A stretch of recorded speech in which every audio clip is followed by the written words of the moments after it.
So something abusers do is they trick a victim into making a promise, making a commitment, signing a contract, and then they unilaterally enforce this contract against the victim. The contract never protects the victim, it only protects the abuser.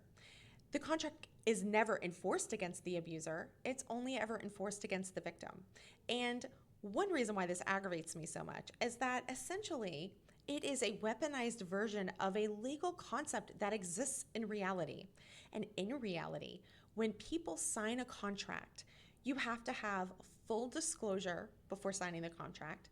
Both parties get something called consideration, meaning both parties receive something valuable and significant from the contract.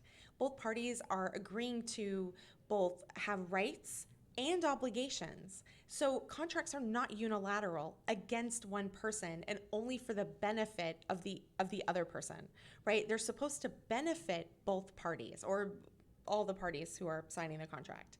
And then additionally, a contract operates within the structure of the legal system, meaning that it is an instrument that exists within the ecosystem of the judicial system, and therefore you can take it to someone in that judicial system to oversee the contract, to review the contract, and to cancel the contract or subsections of the contract. There is no contract that exists that is unilateral for one party at the benefit of only one party, that therefore is then enforced against the victim or the other person unilaterally. Like, I'm not saying it has never occurred, but like generally speaking, this is not how the law operates. And so anytime you see these like unilateral contracts, what is the point of that? Why do abusers do this? And honestly, I'm coming around to the idea that abusers weirdly are legalistic. Like, it seems like they need permission to mistreat the victim. And so what they do is they engage with the victim in ways where they can extract that permission. And then once they have that permission for themselves, then they feel like totally fine to do the things that they do. Why? Because you agreed. You signed a contract, you know? Um, it's like if you look at like Ariel signing her voice away, the contract with Ursula. Who's the overriding body that would be able to be the third party that you could take this contract to say, well, is this fair? Is this not fair? You know, Ariel's a minor. Like, why are we allowing a minor to sign a contract that has, you know, these kinds of mechanisms of enforcement, right? Or or does Ariel actually receive consideration, or was it some kind of a trap? Like, there are lots of discussion that you could have about that contract. But the thing is it counterfeits a real thing that humans do in our society, which is we make agreements with each other. And we use like pre-existing frameworks, social structures to sort of organize our relationships. So being in a relationship with somebody as it married, or being in a friendship with someone and saying, ah, yes, you're my best friend. These are not contracts. These are patterns of relational organization. And so I can't remember if I've done a video on this. I know we've talked about it on the subreddit. I've written about it a lot. But essentially, abusers are role oriented. They are not person oriented. They're not relationship oriented. So they're going to demand that you execute the responsibilities of your contracted role, right? You're the daughter, you're the son, you're the best friend, or whatever it is. And those roles mean something specific. Not that the abuser has to abide by the shoulds of the role, only the victim. The contract is only enforceable against the victim, never the abuser. If you try, the abuser is going to DARVO you. They're going to deny, argue, reverse victim and offender, and they're basically going to find ways to make it wrong for even questioning them. They're going to make you the aggressor or the abuser somehow. And then you're the victim and you're so confused as to what is happening. Another example would be a business relationship, right? So you are an employee with an employer. That is not a unilateral relationship. You've agreed for certain set hours a day to execute specific responsibilities and to be paid by the employer to do those things within that time frame. That's why you can go to an outside governing authority and say, listen, this isn't fair how this employer is treating me. It's if you have a unilateral dynamic with an employer, even if you're technically in a position of power under, like it's still illegal to treat people that way. And so that's what you see.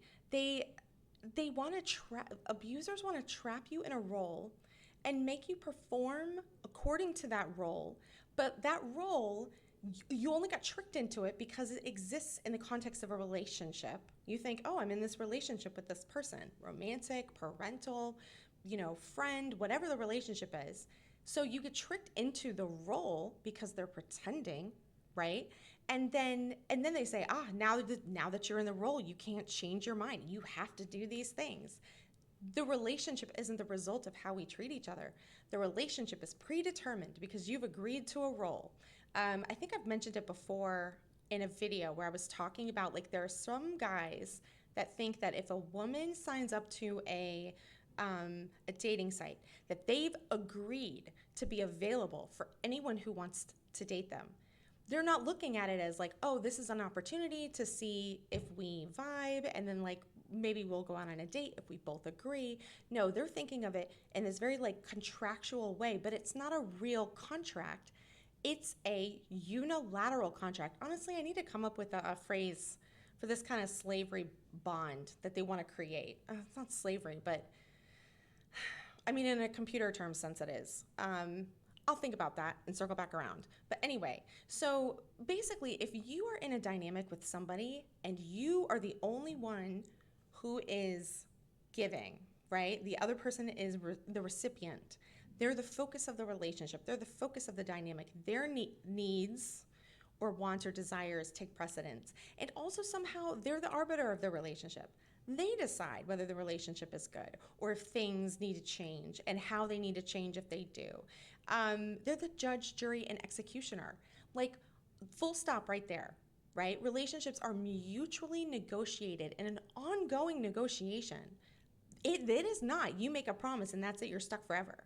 Like, it is completely abusive to approach relationships that way. And it really shows you how much of a virus that the abuse dynamic is. It's like a Trojan horse virus that comes in looking like one thing when really it's a different thing. Because if you'd known what it was, you never would have let it in. If you didn't know the terms and conditions, you wouldn't have agreed to be their best friend or to be their partner or to be whatever.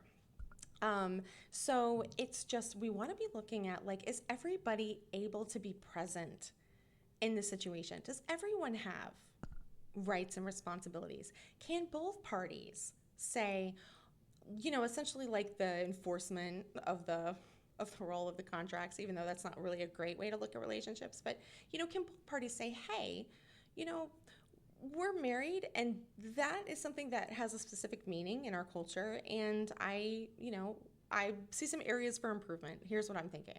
I feel this, I feel that. And then the other person will hear you and maybe they have some ideas or something. It's a mutual negotiation. It's not a permanent promise that you make. I actually was just recently on a, bachelorette party, where I discovered that my friend's parents she made a promise apparently when she was a child that she would never have children. And like now they're mad at her as a grown adult who's like 30 that she's considering having children. That's insane. That is an insane way to think. And then of course I found out that this person had been basically parentified. She was the parent to her younger siblings. And so like I knew that, but I don't think I really gleaned like how bad it was.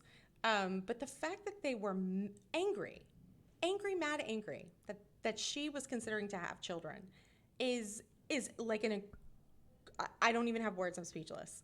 But again, it's that thing of like, it's a contract, you made a promise, and it's not reasonable, and apparently it's never up for renegotiation. Oh, and there's no third party authority to take it to see if it even meets like the definition or requirement of like what a legal contract would be. No, they're insane people who want to weaponize these ideas at the victim.